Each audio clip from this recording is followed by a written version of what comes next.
Hello friends, in the previous lecture our last topic is surface tension. So that is force per unit length on the liquid surface, or uh, it is given as surface tension is defined as the tangential force per unit length at right angles on either sides of the imaginary line on the free surface of the liquid. So its unit is Newton per meter or Dyne per centimeter in CGS system. Today we are going to explain the behavior of free liquid surface with examples. The free surface of a liquid behaves like a stretched elastic membrane and it has a tendency to contract so as to have minimum surface area. लिक्विडचा जो surface असतो हा एखाद्या stretch मेम्ब्रेनसारखा असतो. त्याच्यात कुठेही तुम्हाला मध्ये अशी जर तो हलत नसेल किंवा स्टेडी असेल त्याच्यात तुम्हाला कुठलीही वेव किंवा कुठलेही श्रिंक दिसत नाही. It is a stretch membrane. कुठल्याही लिक्विडची ती टेंडन्सी असते आणि तो त्याचा सरफेस एरिया नेहमी मिनिमम ठेवण्याचा प्रयत्न करत असतो. Some examples: small insects like ants are able to walk on the water surface. जर तो स्ट्रेच मेम्ब्रेन आहे तर त्यामुळे एक ताणलेल्या अशा कापडासारखा किंवा एखाद्या सरफेससारखा तो असतो, त्यामुळे त्यावरून छोटे ॲनिमल्स हे ट्रॅव्हल करू शकतात. Liquid drops tends to take a shape of sphere in which surface area is minimum. पाण्याच्या थेंबांना किंवा मर्क्युरीला टेंडन्सी असते, ती टेंडन्सी येते सरफेस टेन्शन ही टेंडन्सीमुळे त्यांना वेगवेगळे शेप आपल्याला बघायला मिळतात. Gently place greased steel needle on the surface of the water can float even though its density is much greater than the water. पाण्यावर सुईसुद्धा आपल्याला तरंगताना दिसते. बरं, यावरून आपल्याला काय लक्षात येतं आहे की लिक्विडचा जो सरफेस आहे हा एखाद्या स्ट्रेच मेम्ब्रेनसारखा आहे. स्ट्रेच मेम्ब्रेनचं उदाहरण द्यायचं असेल तर सगळ्यांनी मृदंग बघितलं असेल किंवा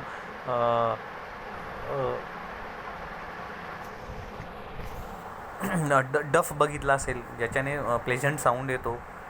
त्याचा जो मेम्ब्रेन असतो ज्याच्यावर आपण हात मारतो आणि त्यातून ढोलकी म्हणतो आपण त्याला. ढोलकीचा जो मेम्ब्रेन आहे म्हणजे तो कसा ताणलेला असतो, तो लूज असतो का नाही, तसंच लिक्विडचा सरफेससुद्धा कसा असतो, नेहमी ताणलेला असतो. Okay, so this thing can float on the liquid surface. What is surface energy? Give its unit and dimension. We know that free surface of liquid always has a tendency to contract and possesses minimum surface area. वरती शिकवल्याप्रमाणे आपण आत्ता शिकलो की liquid काय करतो, त्याचा surface area नेहमी कमी ठेवण्याचा प्रयत्न करतो. Okay, to increase surface area of a liquid work has to be done. This work is stored in the surface of a liquid as its potential energy. जर लिक्विडला जर कायमच ती कॉन्ट्रॅक्ट होण्याची जर टेंडन्सी येत असेल तर मग सरफेस एरिया परत तो वाढवला पण गेला पाहिजे. To increase surface area some work has to be done. आपण स्टार्टला जेव्हा याची डेफिनेशन शिकत होतो सरफेस टेन्शनची, तेव्हा आपण सांगत होतो की आपण या बिहेवियरमध्ये शिकलो कोणतं बिहेवियर, ए, बी आणि सी मॉलिक्युल्स होते आपल्याकडे. आपण बघूया वरती आपण ते शिकलो आत्ताच. यस, मॉलिक्युलर थेअरीच्या नुसार आपण काय शिकलो, मॉलिक्युलर थेअरीनुसार आपण काय शिकलो, सरफेस टेन्शन शिकलो. त्याच्यामध्ये आपण सगळे मॉलिक्युल्स बघितले आणि त्याच्यात आपण शेवटी असं शिकलो होतो की काही मॉलिक्युल्स म्हणजे सगळ्या मॉलिक्युल्सला सरफेसपासून कुठे ओढलं जातं तर इनसाईड ओढलं जातं.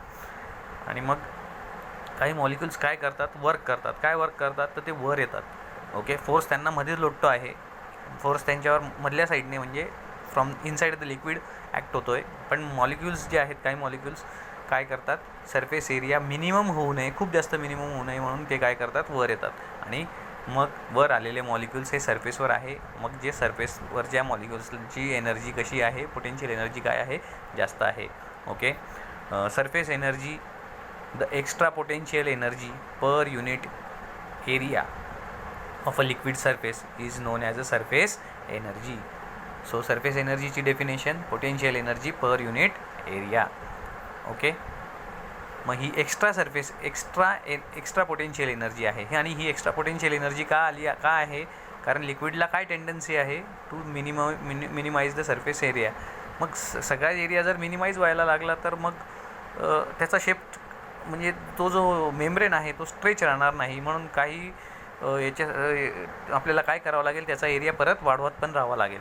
ओके, मग जे मॉलिक्युल्स खालून वर जातात ते वर्क डन करतात कोणाच्या अगेन्स्ट, फोर्सच्या अगेन्स्ट. ठीक आहे, मग त्यांची वर गेल्यानंतर त्यांची पोटेन्शियल एनर्जी वाढते. पोटेन्शियल एनर्जी कोणाची वाढलेली आहे, सरफेसवरच्या मॉलिक्युलची वाढली आहे. मग मॉलिक्युल्स कुठे आहेत, सरफेसवर आहे. म्हणून ती एनर्जी कोणाला दिली, सरफेसला दिली. सरफेसची कोणती एनर्जी वाढली, पोटेन्शियल एनर्जी वाढली. Okay, surface energy is equal to potential energy per unit area. Unit काय येणार, joule per metre square. CGS सिस्टीमनुसार ergs per centimetre. Dimension M1 L0 T-2. Okay, define surface energy. Obtain the relation between surface tension and surface energy. Surface energy म्हणजे काय आणि surface tension आणि surface एनर्जीमधले relation सांगा. The potential energy per unit area of a liquid surface is non as surface energy. वर शिकल्याप्रमाणेच relation between surface tension and surface energy. चित्रामध्ये तुम्हाला एक रेक्टँग्युलर शेपची फ्रेम दिसते आहे जिचं नाव ABCD असं आहे. ज्याच्यामध्ये वायर PQ दिसते तुम्हाला. ही वायर PQ स्लाईड होऊ शकते, ही मूव्ह होऊ शकते. म्हणजे ती AD कडे पण मूव्ह होऊ शकते किंवा BC कडे पण मूव्ह होऊ शकते. When this frame is deep in the solution and taken out surface film APQD is form. काय होईल, तुम्ही तिला साबणाच्या सोल्युशनमध्ये बुडवल्यानंतर तिच्यावर एक फिल्म तयार होईल. त्या फिल्मला किती सरफेस असतील, 2. एक ह्या साईडने आणि एक त्या साईडने. Okay, the wire PQ moves inward due to surface tension. लिक्विडला काय टेंडन्सी आहे, to minimise the surface area. और मग त्यामुळे काय होईल की सरफेस टेन्शन त्याच्यावर ॲक्ट होईल आणि त्यामुळे वायर PQ कुठे ओढली जाते, तर आतमध्ये इन द सेन्स कोणाकडे, तर AD कडे. Let F be the force acting on PQ.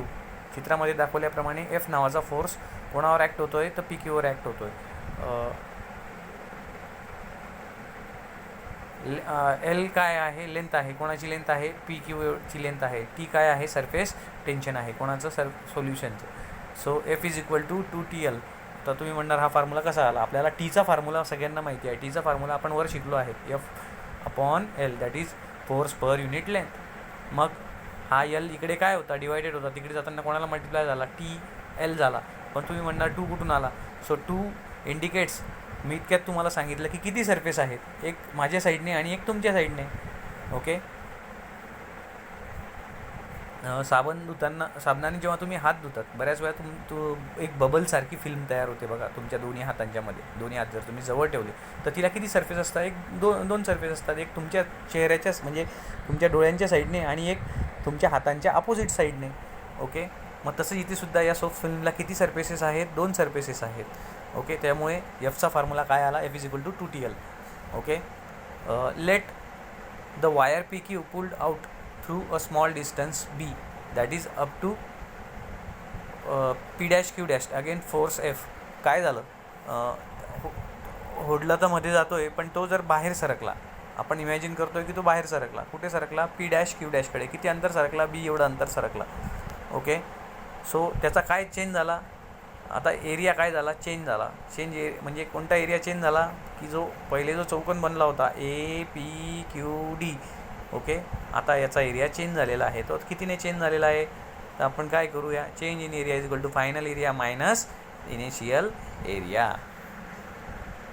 मग इथे एक चौकोन बनतोय बघा, PQ, Q1 आणि P1. हा चौकोन दिसला का तुम्हाला सगळ्यांना. या चौकोनाची रुंदी किती आहे, तर B आहे आणि लांबी किती आहे, तर L आहे. So L into B.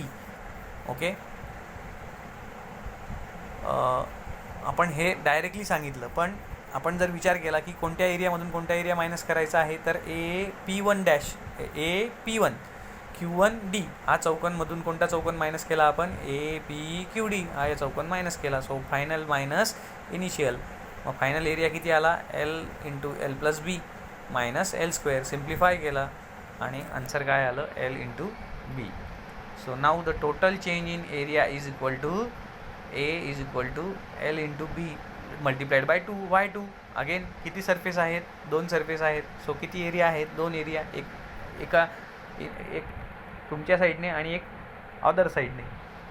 This work done during this displacement is W is equal to force into displacement. So force किती घेतला, डब्ल्यूचा फॉर्म्युला सगळ्यांना माहिती आहे. Force into displacement, force is equal to F and displacement is B. वरती आकृतीमध्ये दाखवल्याप्रमाणे की त्याचं डिस्प्लेसमेंट किती मानतो आहे आपण, झालेलं बी एवढं झालेलं मानतो आहे. Okay. So F is equal to W is equal to F into B. तुमच्या जो कोणाची किंमत अवेलेबल आहे वरती, तर एफची किंमत अवेलेबल आहे. एफची किंमत तुम्ही 2TL काढली आहे. Okay. So 2T into 2T multiplied by L multiplied by B. काय कॉमन काढला आपण, काही कॉमन वगैरे निघणार नाही, तर टीला साईडला लिहून घेतला आणि 2 into L B. So that is what A. So W is equal to T into A. So this work is stored in the form of potential energy in the surface film. Okay. आणि आपण वरती शिकलेलोच आहेत की work done झाल्यामुळे काही molecules A B C हे molecules Athawale का तुम्हाला, मॉलिक्युलर थेरी आठवली का. याच्यामध्ये काय झालं होतं की काही मॉलिक्युल्सने वर्क डन केलं होतं आणि मग ते मॉलिक्युल्स कुठे आले होते, सरफेसवर आले होते. मग त्यांच्यामुळे त्यांची सरफेसवर कोणती एनर्जी वाढली होती, पोटेन्शियल एनर्जी वाढली होती. किंवा सरफेसवरच्या मॉलिक्युलची कोणती एनर्जी वाढली होती, पोटेन्शियल एनर्जी वाढली होती. म्हणजेच वर्क डनचं रूपांतर कशात झालं होतं, पोटेन्शियल एनर्जीमध्ये. म्हणून आपण work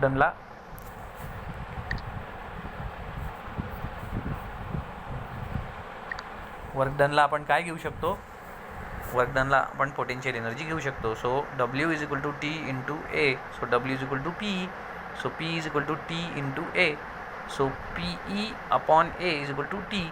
so this is relation between potential energy and surface tension. But potential energy per unit एरियाला आपण काय म्हणतो, सरफेस एनर्जी असं पण म्हणतो. So surface energy is equal to surface tension. So this is relation between surface energy and surface tension. Okay. Very simple article. याच्यात फक्त तुम्हाला काय करायचं, ही आकृती व्यवस्थित लक्षात घ्यायची आहे आणि याच्यामध्ये तुम्हाला असं इमॅजिन करायचं आहे की तुमच्या हा जो एरिया आहे, ह्या एरिया चेंज इन एरियाला फार महत्त्व आहे याच्यामध्ये. ओके. आपला नेक्स्ट टॉपिक आहे अँगल ऑफ कॉन्टॅक्ट. त्याच्या कॅरेक्टरिस्टिक्स पण बघू. Angle of contact for a liquid in contact with solid, angle between surface of a solid and tangent drawn on the free surface of the liquid at a point of contact is measured from the side of a liquid is called as angle of contact of that solid liquid pair. angle of contact कोणाला म्हणता येईल आपल्याला, आपण एक container घेतलं, एखाद्या कंटेनरमध्ये जेव्हा आपण एखादं लिक्विड स्टोअर करतो तर तो कंटेनर सॉलिड असतो आणि म्हणजे ती जी भिंत असते त्याची किंवा वॉल असते, त्या वॉल बरोबर लिक्विड हा एका पॉईंटला काही ठिकाणी टच करतो. त्याचा जो अँगल तिथे तयार होतो आहे तो अँगल आपण मेजर करतो, त्याला आपण अँगल ऑफ कॉन्टॅक्ट असं म्हणतो. मग तो कसा मेजर करतात, काय करतात, तर काय केलं जातं की the angle between the solid and tangent, सॉलिडची भिंत. ओके. सॉलिडची भिंत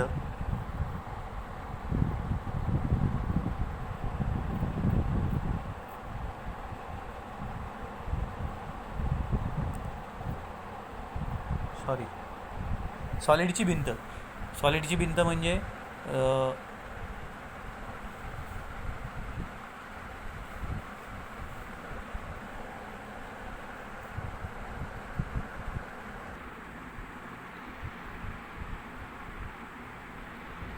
तर फिगरमध्ये तुम्हाला दिसतंय एक सॉलिडची आणि लिक्विडची एक आपण पेअर घेतलेली आहे. तर या साईडला ही सॉलिडची भिंत दिसते तुम्हाला आणि हे इकडे हे सगळं तुमचं लिक्विड दिसतंय. ओके. तर ही सॉलिडची भिंत आहे आणि हा लिक्विड आहे. तर या लिक्विडच्या फ्री सरफेसवर तुम्ही काय ड्रॉ करू शकतात, तर एक टँजंट ड्रॉ करू शकतात. ही तुम्ही अशी टँजंट ड्रॉ केली. ही टँजंट तुम्ही कशावर काढली, लिक्विडच्या फ्री सरफेसवर काढली. ओके. आणि ही कोण आहे? ही सॉलिडची भिंत आहे. ओके. तर यामध्ये जो अँगल तयार होतो, या अँगलला तुम्ही काय म्हणतात? अँगल ऑफ कॉन्टॅक्ट म्हणतात. ओके. तर या चित्रामध्ये जो अँगल दिसतोय हा किती डिग्रीपेक्षा लहान आहे? Yes, exactly, it is 90 degree, less than 90 degree. Okay. दुसरी पण पेअर आपल्याला अशी काढता येऊ शकते, ज्याच्यामध्ये परत आपण हा सॉलिड काढला. ओके. लिक्विडचा शेप उलटा पण येऊ शकतो, म्हणजे असा पण येऊ शकतो, असा पण येऊ शकतो. हा लिक्विड झाला. इथे आपल्याला ही टँजंट, ही जी टँजंट आहे ही आपण टँजंट अशी ड्रॉ केली. सो ह्यावेळेस जो अँगल आहे, कोणामधला अँगल आहे? हा angle between solid and a tangent drawn on liquid surface. So this time the angle is greater than 90 degree. Okay, this is another pair. आणि वॉटरसाठी जर आपण बघितलं तर काय होतं की हा तुमचा सॉलिड, वॉटर मात्र काय करतं, वॉटरचा शेप जनरली हा असा असतो. तर याच्यावर काय होईल, या पॉईंटपासून, याला आपण पॉईंट ऑफ कॉन्टॅक्ट म्हणतो. पॉईंट ऑफ कॉन्टॅक्ट म्हणजे काय की असा पॉईंट की असा पहिला पॉईंट की जो ज्याचा एअरशी पण कॉन्टॅक्ट होतो, लिक्विडचा तो स्वतः पॉईंट असतो, आणि सॉलिडशी पण कॉन्टॅक्ट करतो. अशा पॉईंटला तुम्ही पॉईंट ऑफ कॉन्टॅक्ट म्हणतात. या पॉईंट ऑफ कॉन्टॅक्टपासून आपण काय करतो? टँजंट ड्रॉ करतो. कशावर ड्रॉ करतो? तर लिक्विडच्या फ्री सरफेसवर. लिक्विडचा फ्री सरफेस आपल्याला असा दिसतोय. इथे अँगल जो आहे तो किती डिग्री येणार आहे? 0 डिग्री येणार आहे. So this is for water, this is for mercury, and this is for kerosene.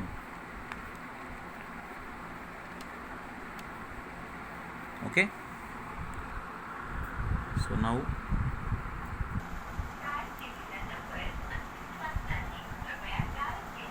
तर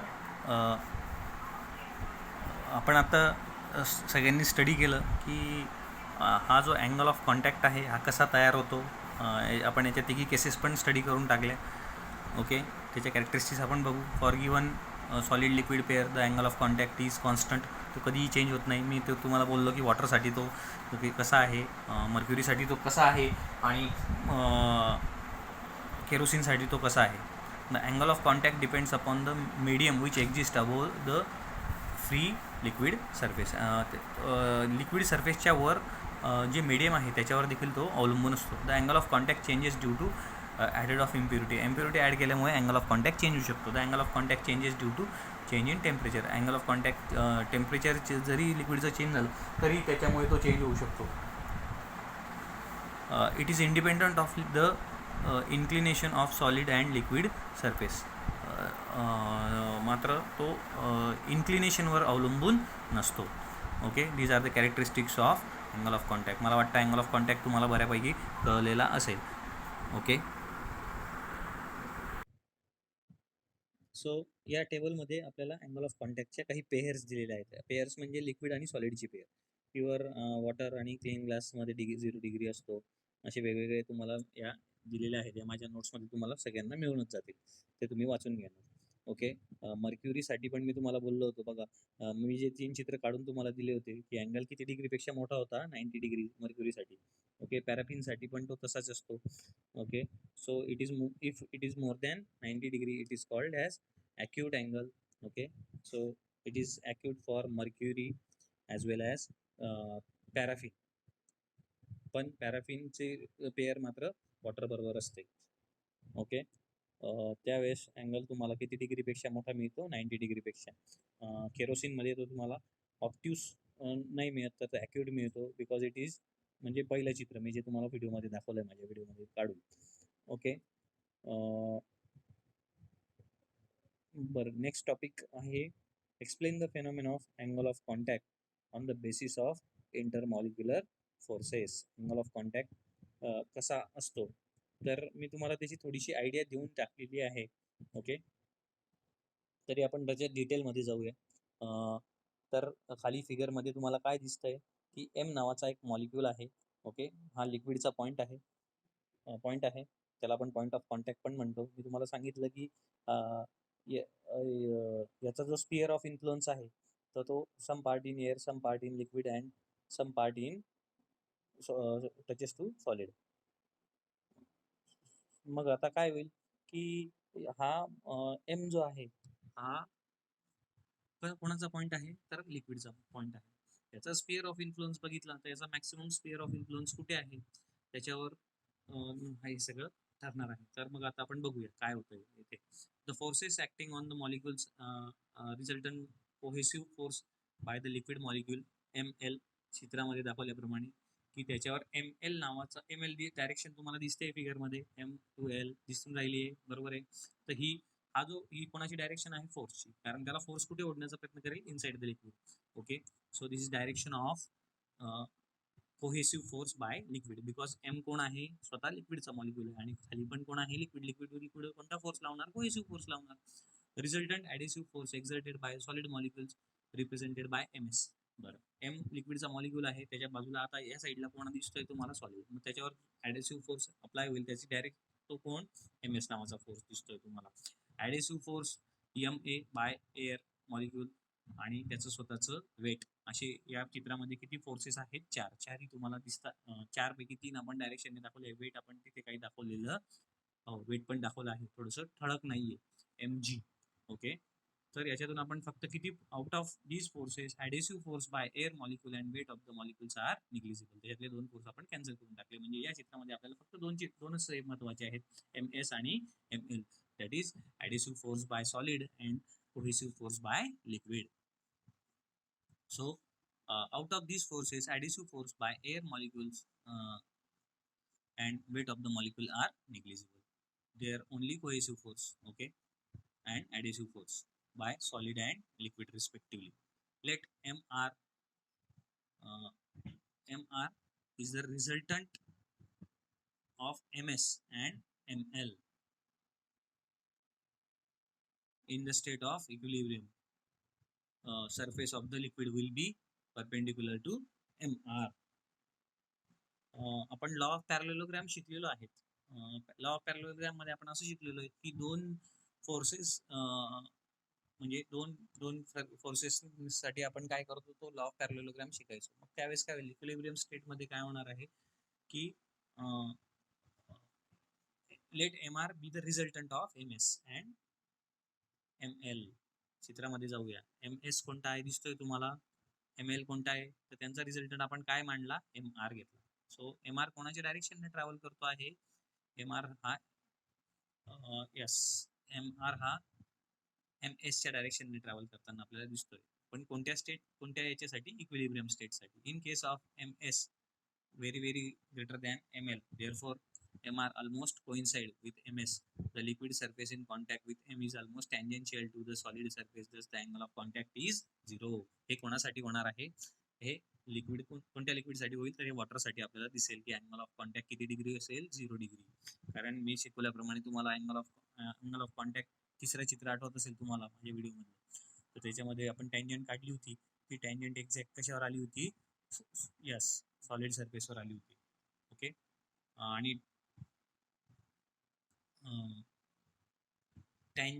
टँजंटमध्ये आणि या जे तुमचे रिझल्टंट जो वेक्टर असतो त्याच्यामधला अँगल नेहमी किती डिग्री असतो 90 डिग्री. आता बघू आपण खाली अजून तुम्हाला हे क्लिअर होईल व्हेरीफाय होईल. बघा आता हे वेगवेगळ्या लिक्विडसाठी वेगवेगळे अँगल्स आहेत. फॉर एक्झाम्पल बघा water in contact with glass. Okay नंतर दुसऱ्या चित्रात आपल्याला काय दिसतोय केरोसिन. आणि तिसरं चित्रच नाही. ओके सो मला असं वाटतं की मी जे व्हिडिओ टाकले ते याच्यापेक्षा तुम्हाला याची व्यवस्थित माहिती देऊ शकते. तर अँगल ऑफ कॉन्टॅक्ट कशावर डिपेंड असतो तर तो या दोन फोर्सेसवर डिपेंड असतो. ओके